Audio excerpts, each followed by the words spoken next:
নমস্কার। আমার আজকের নিবেদনে কবি সলিল চৌধুরীর লেখা কবিতা হাঁপানির জাপানি ওষুধ। হামাগুচি সামুরাই নাম করা জাপানি, রপ্তানি করতো সে বোতলেতে চাপানি।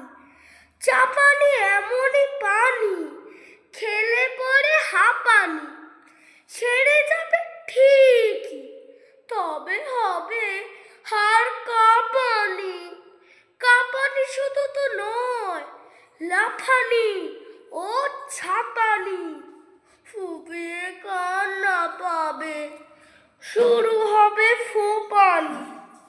একবার খেয়েছিল হরিমতি ধোপানি, কাপড় কাচতে জলে কি নাকানি চোবানি।